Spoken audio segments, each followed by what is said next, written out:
आज B.R. अम्बेडकर जी का जन्म दिवस हम लोग मना रहे हैं और यह हमारे लिए ही नहीं बल्कि भारत के उन प्रत्येक लोग जो है जो हजारों सालों तक शोषित वंचित या पीड़ित रहे हैं उनके लिए अहम दिन है, क्योंकि इन्हीं के बदौलत जितने भी हमारे समाज के शोषित पीड़ित वंचित लोग थे उनको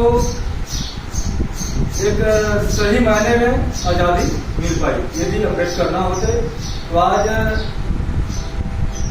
जितने भी जो ट्राइबल्स हैं या ओबीसी वर्ग के हैं या महिलाएं हैं या एसी समाज के जो लोग हैं वो आज विभिन्न पदों पे पढ़ लिख करके जा रहे हैं या इस देश का राष्ट्रपति बन रहे हैं, प्रधानमंत्री बन रहे हैं या सांसद विधायक मंत्री बन रहे हैं, सरपंच बीडीसी बन रहे हैं।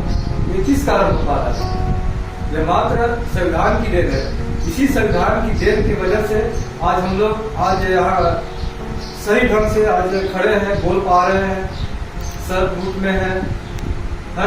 इसके बदौलत इन्हीं के बदौलत तो इनके विचारों को हम लोग को जानने की जरूरत है।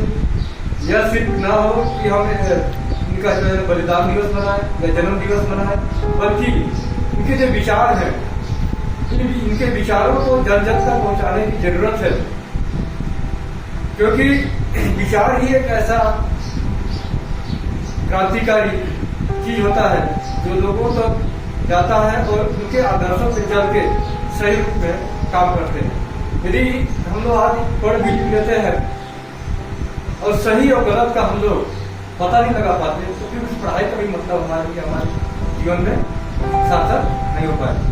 क्योंकि यदि हम पढ़ रहे हैं तो पढ़ने के साथ साथ हमारे समाज में हमारे समाज के साथ क्या गलत हो रहा है, क्या सही हो रहा है, उसकी पहचान हमको आनी चाहिए। यदि हम आज गलत का विरोध नहीं कर पा रहे हैं उस पढ़ने लिखने का भी हमारा कोई मतलब नहीं हो पा रहा है। तो साथियों, ये B.R. अम्बेडकर जी कैसे महान विभूति रहे हैं, भारत रत्न है, बहुत सारी डिग्रियां लेके हैं और उनके पास अथाह ज्ञान का भंडार है। अगर सिंबल ऑफ नॉलेज ज्ञान के प्रतीक के रूप में पूरे विश्व में उनको जाना जा रहा है, माना जा रहा है। तो एक कठिन परिस्थितियों में रहते हुए भी इस दबे कुचले समाज को जो न्याय दिए ये हमारे लिए बहुत ही सौभाग्य की बात है। और ऐसे महान पुरुष हमारे देश में पैदा नहीं हुए रहते तो आज हम लोग का जो स्थिति है वो भी और बद से बदतर हो गया रहता है। साथियों, इसके साथ साथ जो हक अधिकार हमको मिला हुआ है उस हक अधिकार का हम अपने समाज के लिए कितना उसका पालन करवा पा रहे हैं ये मायने रखता है। क्योंकि यदि हमारा ये 5वीं रिस्ट्रिक्ट क्षेत्र है, हमारा रिजर्व एरिया है, यहाँ का विधायक हमारा आदिवासी समाज का बनेगा, सांसद आदिवासी समाज का बनेगा, पंच आदिवासी बनेगा, बीडीसी आदिवासी बनेगा, सांसद आदिवासी बनेगा। तो क्या वो हमारे समाज का प्रतिनिधित्व कर रहे हैं? तो क्या वो हमारे समाज के लिए सही रूप में प्रतिनिधित्व कर पा रहे हैं? ये हमारी सोचने वाली बात है। क्योंकि आजादी के 76वां वर्ष बीत गया है, तो इन 76 वर्ष में क्या सही रूप में हमको आजादी मिल पाई है? क्या संविधान का सही रूप में पालन हो पा रहा है?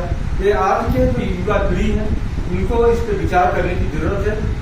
यदि हम ऐसे ही सोचते रहे, यदि कोई गलत कर रहा है उसका हम विरोध नहीं किए तो हमारे साथ अन्याय होता रहेगा। तो हमारे लिए एक बहुत बड़ा प्लेटफॉर्म बना हुआ है। जैसे कि 1 अप्रैल 1935 को ही B.R. अम्बेडकर जी ने यहाँ रिजर्व बैंक ऑफ इंडिया का गठन कर दिए थे कि कैसे यह देश चलेगा। उसी के तहत हमारा ये जो संस्था है वहाँ भी एक आदिवासी समुदाय के लिए, ट्राइबल समुदाय के लिए एक रिजर्व बैंक का गठन किया गया है जो UTG है, यूनाइटेड ट्राइब गणवाना एसोसिएशन।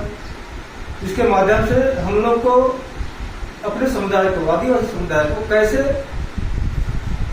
सामाजिक रूप से, शैक्षिक रूप से, आर्थिक रूप से या सांस्कृतिक रूप से कैसे हम अपने समुदाय को सशक्त बना सकते हैं, इस पर भी हम लोग को काम करने की जरूरत है। तो क्योंकि हम लोग को राजमोहनी भवन भी जाना है तो सादर जय भीम, जय सर थोड़ा